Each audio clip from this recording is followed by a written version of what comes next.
Hello students, आज करेंगे हम नया चैप्टर शुरू। 13 चैप्टर है आपकी बुक का। नेम है सरफेस एरियाज एंड वॉल्यूम्स।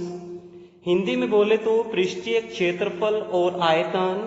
यानी इस कंप्लीट चैप्टर है ना, इसके अंदर जो पहली 4 एक्सरसाइज है उनके अंदर तो एरियाज निकालना सीखेंगे, आगे वाली आएगी उनके अंदर वॉल्यूम निकालना सीखेंगे। एरिया वर्ड के बारे में आपने क्या है पहले की क्लासों में भी पढ़ा। स्क्वायर का एरिया निकाला, रेक्टेंगल का निकाला आपने, ठीक है। यानी आपने क्या है वर्ग का क्षेत्रफल निकाला, आयत का क्षेत्रफल निकाला, ठीक है। और क्या सीखेंगे, अब नया सीखने वाले हैं वो आयतन सीखने वाले हैं, लेकिन जो पहले आपकी 4 एक्सरसाइज चलेगी वो किसकी चलेगी, क्षेत्रफल की, और इसके बारे में आपको जानकारी भी है। कुछ मैं आपसे बेसिक बातें शेयर करना चाहूंगा। स्क्वायर का फार्मूला क्या होता है, जैसे स्क्वायर दिया हो कोई आपको, इसका एरिया निकालना हो, ठीक है, तो इसका फॉर्मूला आपको ध्यान है कि क्या था, यानी साइड मल्टीप्लाई साइड, यानी क्या था, साइड मल्टीप्लाई साइड, यानी भुजा गुना भुजा, ठीक है। और जैसे इसकी साइड ए मान लेते हैं क्योंकि इसकी तो चारों साइड बराबर होती थी, तो इसका फार्मूला क्या था, ए स्क्वायर था। रेक्टेंगल का क्या था, ये लेंथ थी, ये ब्रेड थी, तो इसका फॉर्मूला आपको ध्यान हुआ क्या था, जब इसका एरिया निकाला था तो लेंथ इनटू ब्रेड। ओके, ये 2 फॉर्मूले अभी लगेंगे, इसलिए कह रहा हूं मैं आपको। जो है ना क्यूबॉइड है ना, जो क्यूबॉइड जिसको घनाभ कहेंगे हिंदी में, ठीक है, ये किससे बना होता है, ये बना होता है रेक्ट एंगल से। किससे, रेक्ट एंगल से बना है ये क्यूबॉइड। किससे बना है, रेक्ट एंगल से। और जो आपका घन है, क्यूब कहेंगे, ये बना है स्क्वायर से।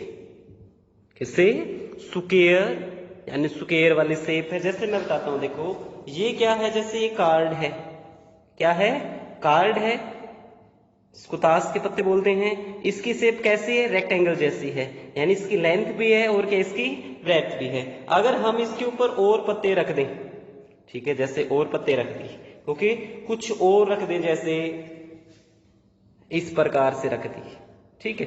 अब इसकी शेप देखेंगे, देखो, ओके, कैसे बन गई इसकी शेप, देखो रेक्टेंगल है ना, ऊपर से रेक्टेंगल है, लेकिन साइड से देखो तो इसकी क्या है, इसकी देखो, यानी रेक्टेंगल है ये ऊपर से तो, लेकिन अब क्या है इसकी, ये क्या है, ब्रेड चौड़ाई भी है, लेकिन इसकी क्या आगे साथ में ऊंचाई भी आ गई, क्या होगी, हाइट भी आ गई ना इसकी। तो रेक्ट एंगल मतलब रेक्टेंगल के ऊपर आप एक और रेक्ट रख दोगे, एक और रख दोगे, ऊपर रखते जाओगे तो उसकी शेप कैसे बन जाएगी, वो क्यूबॉइड जैसी बन जाएगी। कैसे बन जाएगी, क्यूबॉइड। अब थोड़ा और देखना,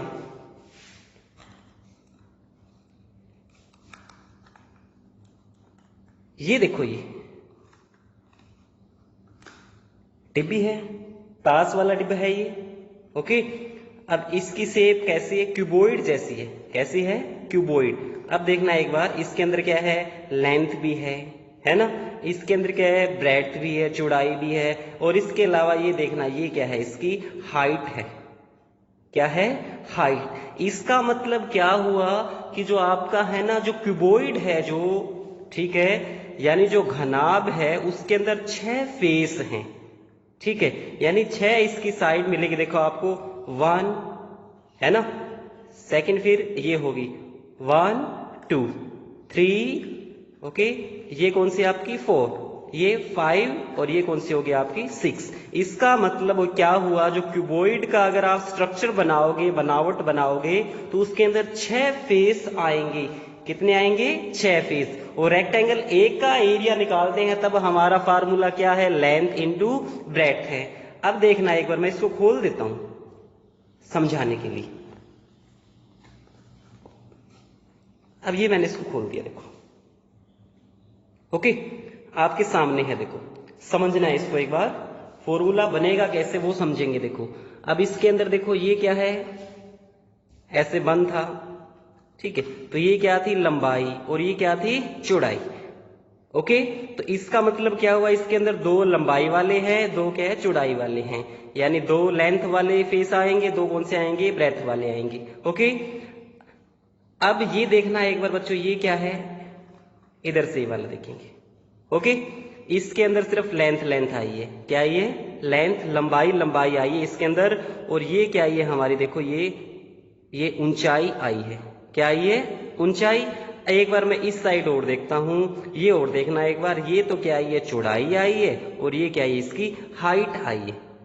क्या आई है? हाइट। क्या आई है बच्चों? हाइट।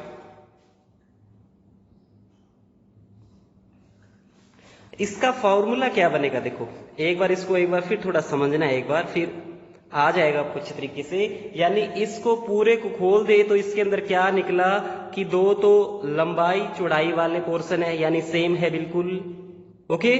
और क्या है इसके अंदर? देखो दो ये मिले जिसके अंदर हाइट थी और ब्रेड थी, और दो कौन से हैं? हाइट और लेंथ वाले हैं। ओके। अब इसका फॉर्मूला बनाते हैं। देखो तो सरफेस एरिया का फॉर्मूला क्या बनेगा? देखो इसके अंदर क्या आया? दो तो लंबाई और क्या आई? आपकी चौड़ाई आई, यानी लंबाई गुणा चौड़ाई। क्योंकि ये होता है ना रेक्टेंगल फॉर्मूला लगाते हैं, क्योंकि इसके अंदर कितने रेक्टेंगल हो गए हमारे? 6 हो गए इसके अंदर। 1 2 3 4 5 6। अब इनका जो लंबाई गुना चौड़ाई वाला फॉर्मूला लिखेंगे, और कुछ नहीं लिख रहा हूं अलग से। तो लंबाई गुना चौड़ाई कितनी आई? 2 बार आई। एक बार तो ये लिख दी, प्लस में लिख देंगे एक बार और। ओके। फिर इसमें क्या आया? देखो दो आए हमारे पास हाइट और चौड़ाई वाले भी। ओके। कौन से आए? हाइट व चौड़ाई वाले आ गए। और दो कौन से आए हमारे पास? हाइट और लेंथ वाले। कौन से आए? हाइट व लेंथ वाले। अब ये दोनों सेम है तो इसको हम लिख सकते हैं 2 into।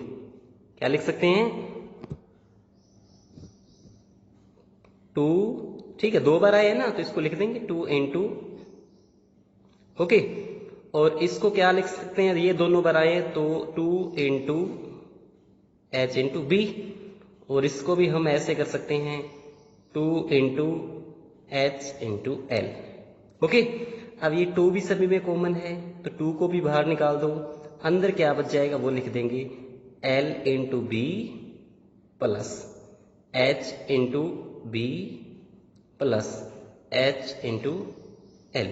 तो ये इसका फॉर्मूला बन गया। ओके। और सीधा आप इसको ऐसे भी लिख सकते हो 2 into, ये मल्टीप्लाई वाला निशान लगाने की जरूरत नहीं है, LB प्लस BH या HB कह दो, या फिर क्या है और लास्ट में क्या देगा? HL। ये फॉर्मूला बन गया किसका? अगर आपको क्या निकालना हो? सरफेस एरिया निकालना हो तो ये फॉर्मूला लगेगा। स्क्वायर का निकालना हो सरफेस एरिया, ठीक है, यानी स्क्वायर का तो आपको पता ही है, साइड इंटू ए स्क्वायर होता है ना। अब हमें घन का निकालना है, तो जिस प्रकार रेक्टेंगल से मिलके क्या बनता है? घनाभ बनता है, उसी प्रकार स्क्वायर या वर्ग से मिलके क्या बनता है? घन। ओके। और इसकी भी कितनी साइड होंगी? 6 साइड होगी, बिल्कुल सेम टू सेम इसकी तरह।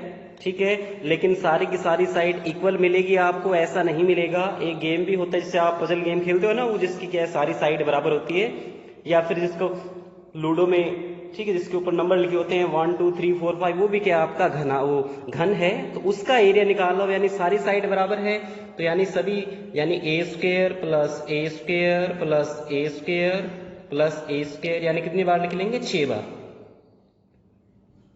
ओके। तो कितनी बार हो गया? 1 2 3 4 5 6, तो इसको हम लिख देंगे 6a स्क्वायर। तो यानी घन का जो, ठीक है, जो घन का एरिया निकालेंगे तो क्या निकलेगा? 6a स्क्वायर निकलेगा। अच्छा, सरफेस एरिया पूछे, या फिर एक वो वर्ड और यूज हो जाता है कई बार, टोटल सरफेस एरिया। क्या? Total surface area. अगर टोटल सरफेस एरिया निकालो तब भी ये फॉर्मूला लगेगा, सीधा सरफेस एरिया बोले तो भी ये लगेगा। एक होता है, यानी इसको हिंदी में बोलेंगे इसको पृष्ठीय क्षेत्रफल। क्या बोलेंगे? पृष्ठीय क्षेत्रफल। और हिंदी में इसको बोलते हैं संपूर्ण पृष्ठीय क्षेत्रफल। ओके। एक होता है बच्चों लैटरल सरफेस एरिया। कौन सा? Lateral surface area. ओके। अगर हमें निकालना हो लैटरल सरफेस एरिया, किसका निकालना हो? रेक्टेंगल का निकालना हो, ध्यान रखना है, ठीक है।